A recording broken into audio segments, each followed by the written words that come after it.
我很想跟他好好在一起过日子，但是他总是没事找事儿。孩子是我的全部，但是他好像对孩子一点都不疼爱。我很疼孩子，他只看到了我不好的一面，看不到我的优点，还总说我有一群狐朋狗友。他对我很不负责，我们俩也经常吵架，所以我不想再重蹈覆辙。在这里吗？你也在回忆吗？想说再婚不容易，女士有过一段婚姻经历，男士虽然今年44岁了，但是从未结过婚。他们俩今天能走在一起吗？接下来我们用掌声请出这一对，来，掌声有请。男嘉宾孙先生44岁，来自黑龙江，是一名早餐的店主。女嘉宾周女士36岁，同样来自黑龙江，也是一名早餐店主。来，有请两位，有请。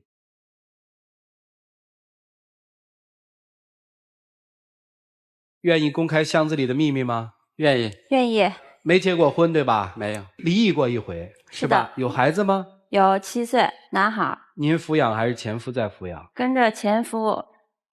他有时候也跟着我。这个上面写的两位的这个背景介绍里面叫早餐店主，是一家店的店主还是各自有各自的店？我们之前是各做各的，后来我们就合营，这样。因为恋爱，所以把店也合营了。是的。现在你是谁想离开？是我。为什么要离开呢？是这样的，因为之前有一次失败的婚姻，当我在选择第二次的时候，我会非常慎重，因为我家宝宝有时候也跟着我嘛，然后我感觉他对我家宝宝这块不是很上心，学习也不管。你说我管，我怎么管？不能说我天天光围着一个孩子转，对不对？因为咱们早餐店，我早晨必须得起早，所以说我认为早睡是很正常的事儿。你每天确实是我承认都是11、12点钟睡，你第二天是几点起的？我这在家又洗衣服又做饭又带孩子，然后我还要工作，你就不能抽出来一点时间帮我照顾孩子，或者是帮我干点什么吗？那所以说我就考虑到你这些问题，晚上我得早睡，我得准备第二天早晨的工作，对吧？那你也想让我跟到熬到12点的话，那第二天咱们的工作还干不干了？那你就晚上睡觉的话6、7点钟就睡，早就早的那种程度吗？不是说6、7点钟，我哪天是不是都在7点半以后啊？对不对？那你说像这种情况下，我认为我早睡也没有什么不对的地方。好，我这么听下来，你们在生活习惯上不是那么协调，是吧？是的。平常聊天沟通有问题吗？有，他平时吧，他就是那个上网聊 QQ， 然后那个斗地主，就这个时间都有。就晚上跟我聊天的时间就没有。我打断你一下，我上网聊天，我聊的内容都是什么？我跟别人聊没聊与工作无关的事情，是不是？聊什么不重要，重要的是你都有跟别人聊天的时间，就没有跟我聊天的时间，这个是重点。把我放哪儿了？那你的意思是说我24小时都得陪着你啊？之前的时候我还感觉到我俩挺有共同语言的，越往后的话就是越聊天越没有什么可说的，话不投机半句多。一聊天的时候，然后我俩就容易吵架，可能我这有的时候比较冲动，然后就完我俩就会有的时候就会动手。不是，我打断一下，每次动手都是谁先打谁？你先说出来这一点。谁打谁并不重要，这怎么重要呢？谁打谁还挺重要的。这个是先。问题是这样的，因为你上了法庭得有原告和被告，谁打谁？那你说我又说不过他，然后他有的时候就是说话他就有生气了，然后我就会动手。这女人打男人10下，都不是男人打女人1下。每次他打完我之后，就是跟别人说都是我把他打了啊。你还手了吗？先告诉我。我没有还手。那你说他在打我的时候，我会不会发生一种遮挡？那他打我的时候，我肯定得当吧？啊。他当的时候把他手打青，他跟别人说：“你看我手给我打的都打青了。”你要是对我没有什么恨意的话，为什么能打坏呢？谁把谁打坏了？你把我打坏了。你，我把你哪儿打坏了？你说一下。有一次就是那个，因为我戴一个手镯嘛，然后可能我俩就是那个动手，然后像这块这个伤，就是那个时候我俩动手打仗的时候。不，这个我打断一下啊，他拿凳子打我，啊。我抓住凳子了，他往回抢凳子，他自己胳膊划在凳子上，他说那是我给他打的。是这样吗？是他打我，你不打我怎么能说呢？因为守了这么多观众，说点实话最好。这个事情就是谁心中都有数，是吧？我再说一下，这个疤你能不能看见？这都是你拿遥控器往我脸上，我一动不动，他就连续的击打，把这样给我打出一个口子，血的顺着往下淌。我说你要再打我，别说我真还手了，我越这么说越打，越这么说越打。那你还手了吗？最后也还了一下。我就是心里特别不理解的，就是他跟朋友都有时间出去喝酒聊天，然后帮朋友什么忙都行，所有的朋友跟他有什么任何的倾诉都可以，在我这儿就不行，我俩就是一说话的时候就会吵架。就因为你，我所有的朋友到咱店里一个都不来，这你应该能知道吧？就只要是我朋友来我们店里，他没有一个说欢迎对方的，没有。那你所谓的不喜欢是什么意思？那为什么我没有感觉我跟他们有任何冲突啊？他们来找我的时候，你为什么走了之后，你每次说我的说，就这样的人，你跟他在一起干什么？你每次是不是都这么说话？你说你这些朋友一个好吗？他除了跟他朋友喝酒之外，还有别的？有啊，他有时候借了朋友钱，然后这个他都不跟我说。是我俩现在属于这种情况，然后他的经济可能也不那本身但最起码你都不喜欢这个人，我要如果再说跟你提到借给他钱，那咱们之间不更会发生争吵吗？那你既然知道我不喜欢这个人，为什么你还要把钱借给他？就是也就在你心目当中证明朋友比我重要呗？不是，我是为了避免咱们之间生气。实际上这些朋友，人家每个借钱，人也不是说不还，对吧？那你说这么多年的朋友了。那人家张一句嘴，我没多有少，是不是？我也得让人把嘴闭上。问你借钱的朋友多吗？也不少。还吗？还。有不还的。多吗？我各占一半吧。那你这朋友圈是要考虑一下了。接下来我会问两位一些涉及你们更深隐私的一些问题，你们愿意回答就回答，不愿意回答就算了，好吗？第一次婚姻为什么失败？也是因为我们感情不合，就是说话聊天的时候，有的时候会谈不来，其实没有什么太深的过节。是不是跟这个还有点像？是的。你是害怕你跟他再在一起会重蹈覆辙吗？是的，刚一开始恋爱的时候，就我俩认识那个时候，是因为我心里有这样那样的问题的时候，我跟他说会找一个倾诉对象，然后他会跟我解答。就那个时候，我感觉我俩挺有共同语言的，但是后来的时候就没有了。他不愿意再听你倾诉了。是。44岁没结过婚？没有。一直没娶的原因是也跟从前接触的这个圈子有直接关系。就朋友圈不是特别好。对，因为我曾经经营的是夜场属于。所以就把时间拖到现在了，是吧？对。那你想娶她吗？想。好，接下来我想让女生啊，你说3个男生你最不能容忍的行为或者习惯。第一个呢，就是他不能陪我听我说。第二个呢，就是他做事情的时候呢，对我有隐瞒。第三个呢，就是对孩子这块，我觉得他应该上心。比如说我们有一次上公园，然后一起去的，然后可能是我俩说不两句不投机的话，他撂下我们2个人他就走了，就是我和孩子撂在那儿了，然后他自己一个人就走了，就根本就没考虑到我和孩子的感受。好，沟通不足，不够坦诚，对孩子不好。是在这3个行为里头，你最不能接受的是哪一个？就是对孩子那一块儿，我就觉得对我和孩子他属于一种不尊重，你知道吧？就是咱俩说的可能是再不投机吧，可能是那句话是再不开心吧，可能你撂一撂也就得了。最起码有孩子那块儿，你顾及孩子那块儿，是不是也应该把这个事儿走下去，然后最后回来我俩再单说，他就会撂了。好，明白了。男生，你不是还想跟他在一起吗？你能给我3条理由是这个女生你觉得她身上特别有优点的地方，吸引你的地方？第一条就是我当初选择她的原因，就是因为她跟我所接触的女性不一样。因为我曾经的工作环境嘛，就接触的这些女性都是比较张扬的这种，而她属于那种不张扬，很内敛。对，这是第一。第二呢？她有很多的事情不像有些人似的，就是说藏着掖着的。其实有些时候他跟我说的某些话，在我认为他都不应该跟我说，但是他都跟我说。他对你坦诚相见。对。第三，他不太追求就是我今天我得穿的怎么样啊，怎么样啊，就是没那么虚荣啊。对。你会发现男生说的这3条和女生说的这3条，如果我们把它对在一起看的话，还是有点意思的。一个说坦诚吸引我，一个希望对方坦诚而对方不坦诚，是吧？你觉得他是一个过日子的男人吗？过日子这块还行，但是没有什么计划。他有什么好吗？好处也挺多的，就比如说他做饭，然后他对朋友其实挺讲义气的，但我从我的角度来说，我宁愿当他的朋友，不愿意当他的恋人。明白了。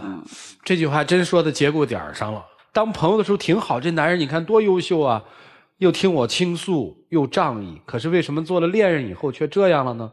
我们一起来听听老师们怎么说，一起进入丘比特问卷。两个人状态应该是不同步或者是不同频。先从男士开始说起，44岁，你其实需要的是一个非常的稳定，相敬如宾，相濡以沫，安稳过日子。而他是什么呢？我是一个受伤的人，或者说我现在还是一个处在热恋阶段，我希望你关心我，希望能够去帮我疗伤，希望去更多的一种感情的投入，而你呢却又做不到，你倒觉得说我们老夫老妻怎么样了。那么另外你们在谈话的时候，你们的问题啊经常是答非所问，尤其是女士啊，这里稍微说一下，其实很多女人经常有这个特征，这个一吵架吧，第一件事没说完，那吵第二件事情，第二事情没吵完，吵第三件事情。说我呢？啊，说你呢是吧？其实所有女人可能都这特点，就答非所问，最后呢就是避实就虚。所以我经常夸张讲，我说这女人一吵架可以吵到上下5000年，让男人就很无奈。如果争执问题有矛盾，这个一般来讲的话，建议咱一次就说一件事儿，把事说透了，来龙去脉搞清楚。我个人认为两个人状态不同步，你要的那个状态还是谈恋爱的状态，不用问我的猜测，包括我的这个工作的经历，就告诉我，你在这一段感情遇到的问题，在你前夫那里面一定会类似的出现。如果你觉得他有问题，你选择离开的话，我敢担保，第三个也是出现这样的问题。为什么？因为是你的问题。因为女人在这个阶段，你应该有一定的成熟和阅历，不要像小女孩一样要的那么多。你现在不关心我了，你的眼神看我不对了，都是斤斤计较的小事情，要多一点的包容。要不然的话，一个不会游泳的人总换游泳池是解决不了问题的。所以说要面对自己，他固然有他的问题，但如果你经历了那么多的事儿，自己还不成长，那一定是你的问题。另外一个呢，这个女士呢，她毕竟是受过伤的人，所以在这个时候呢，她希望一个额外的这样一个补偿，所以你必须要重新补这一课。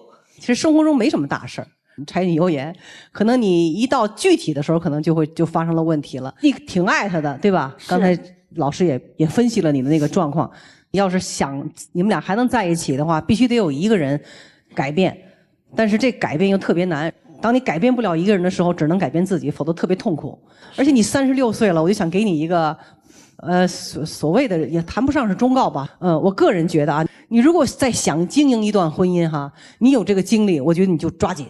看男人的本质品质好，至于有点其他的小毛病，什么抽个烟了，什么爱借朋友的钱了什么的，你可以慢慢引导他。就说这些。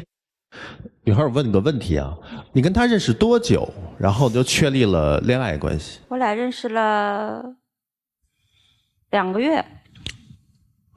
是不是有点快了？也许是因为当时我的那种情况，然后可能是我在我最低落的时候，他走入了我的生活，然后就是发展的会比较快。因为什么低落？刚离婚？对。就离婚了不久，然后就是那个时候，然后工作上啊压力也挺大的，然后就包括对各方面吧。那个时候的孩子没跟着我，然后就是一直在跟着他爸爸。没错，这的确是你的一个低谷，但是呢，恰恰是因为太快了，又赶上一个特殊的这个时机呢，是你跟他在一起2年，是吧？通常啊，我们把那谈恋爱一开始叫什么呢？叫谈朋友。这3个字儿说的特别好。就是你得先从谈朋友开始，充分的了解，比如说了解他的个性，了解他的生活背景，他的家庭背景，他的父母啊，方方面面。只有在充分的了解之后，才有可能决定是否这个人我值得托付以终身。是的。但是听起来好像这段时间你把它缩得很短，好像你并没有充分的了解他，却跟他走在了一起，所以出现了很多的问题。所以呢，给到你的建议是说，我们是不是可以重新再谈一份恋爱？包括孩子，固然你期望对方对你的孩子好，这才有可能成为恋人甚至走在一起的条件，但是它绝对不是先决条件。说我看一个那个男人是否能成为我的恋人，你能不能对我的孩子好？说能，那绝对是骗你的。他为什么要对这个孩子好？是因为他爱你。是因为他爱你，他知道你爱的人，他一定要去爱，这样你才能高兴，你才能幸福，你才能快乐，才能对他也好，是这么一个逻辑。但一定不能先把先决条件定为你要对我的孩子好，你要先接受我的孩子，然后我才有可能对你敞开这扇门。错了，所以说要先把坦诚沟通这个人是否你充分了解作为先决条件，然后才能谈及孩子。理清这些思路之后，你会发现，其实你对他并不了解，即使在2年，所以才出现了很多的小摩擦。所谓的小摩擦，其实背后是隐含着大问题的。他所有的现在的行为都是单身的状态，他还没有进入到说2个人在一起过日子、结婚那种状态。就比如说回家上网，对吧？跟你也不聊，他要为了自己的工作要早睡，他不太在意说你几点睡，你面临的负担是什么。他现在完全还是自己那种状态，甚至于我听到一个细节是说，他会觉得喜欢你的坦诚，因为他觉得有些事情不应该跟他说，但你还是跟他说了。夫妻2个人、恋人2个人在一起，有什么不该说的？什么都可以说，只不过就是你愿意不愿意说。而你愿意不愿意说，就是因为你这扇门是否让那个人走进来了。所以说，改变自己现在的状态，从心开始，这个心开始，然后你们可能才真正能够走在一起，走很远。女生呢，是虽然曾经有过婚姻，却依然天真烂漫。坦率的来说，你虽然曾经有过一段失败的婚姻，但你却依然不够慎重。你虽然已为人母，但是你考虑问题并不完整。你说你很爱孩子，但是你有没有想过，你带着一个7岁的孩子，他本来就有一个残缺的家庭，你却轻易的跟另外一个不知道将来会发展成什么样的男人住在了一起。你让你的孩子怎么来认识这个男人真正的身份？不管是你还是孩子，才刚刚从失败的婚姻当中走出来，你让这个孩子对这个世界是模糊的。他不知道自己的母亲是尝试着在谈恋爱，还是跟这个男人在生活当中互相扶持，或者他们将来是要发展成什么样子。你有什么资格说你是爱孩子的？你几乎让孩子是非常迷糊的看待这个世界，他不知道你们俩之间在发生什么，而且你们俩在一起还不是相敬如宾，他动不动就打架吵闹。所以说你是个负责任的母亲，但是你身上的这种好了伤疤忘了疼的这种所谓的天真烂漫，倒是支撑着你能够去迈过那些所谓的苦难，就是所谓的没心没肺吧，不长记性呗。所以他会喜欢你的这种坦诚。你这种女人没有心计，不像他以前身边的那些女性一样，又张扬又有心计，不是图他这个就是图他那个。但是我想跟这位男性所说的是，一个人的朋友就决定了你的圈子，你的圈子决定了你的生活，你还有很多复杂的社会关系。你现在目前必须要选择，你已经43了，你们俩之间最大的矛盾就在于，按道理来说，以你过去的婚姻和你的年纪，你应该更多考虑的是婚姻而不是爱情，而你要考虑的是你到底是要江湖还是要婚姻。你们都属于不尴不尬的时候。你如果想真的做一个少女，对不起，你没有这样的资格，你有个孩子在身边，你不能爱得那么洒脱，爱得那么任性，所以你要更慎重的去看待下一段婚姻，更慎重的去迈出那一步。而如果男生，你如果还是要跟那些朋友在一块，没关系，是你所选择的，那你就不要有家眷，你要么就好好的做一个父亲，让他心里能够安心一点，让他能够感觉到一点可靠，好吧？就这样。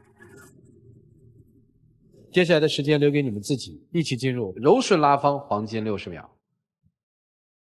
我认为就像一个长了斑点的苹果一样，它也都是经过了花开花落。既然说我们能走到一起，能有今天这个果实，希望我们能好好的珍惜。如果咱俩要是还想继续，你必须得发生改变。如果不想改变的话，很难。那我尽量能做到你所希望我做到的事情，我尽量的去做。希望你能慎重的考虑一下。我替他问一个问题吧，你能为他舍弃你那些朋友吗？能，真能做到？真能做到。行，接下来请2位来交换箱子里的密音。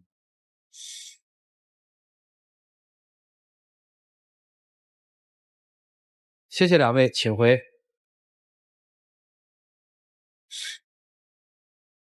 来，请关门。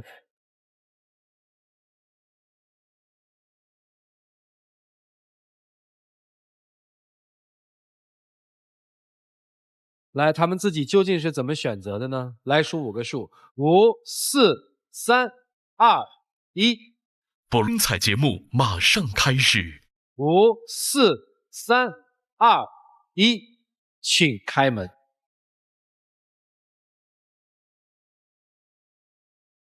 就是爱你，爱着你，有悲有喜，有你。来，我先看看这招吧，确实比较是杀手招。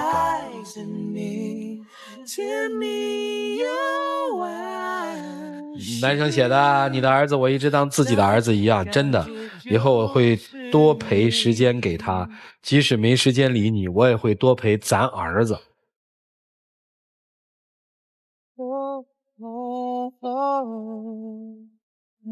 在这里要感谢 Bloom 暴龙眼镜为牵手嘉宾提供的牵手大奖。成功复合的这个情侣将获得由休闲旅游领导者途牛旅游网提供的价值500到3000元不等的旅游代金券。你们喊开始，你们喊停。来，你喊开始。行。这3000块钱怎么用啊？带谁去啊？带我儿子。那不带我呀？所以我就说啊，如果不学会放弃，这段我们真不看好。不过没关系啊，你们慢慢来调整吧。还是要恭喜你们啊！来，打开我们的幸福之门，有请我们的小花童。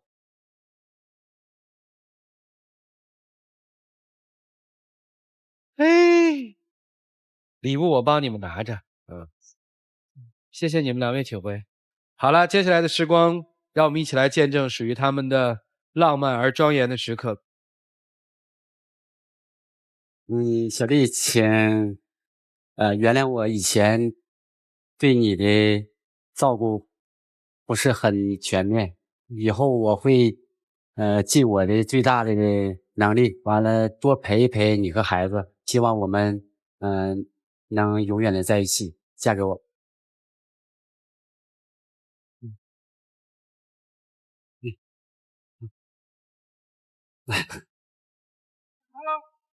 向幸福前进吧，谢谢2位，请回。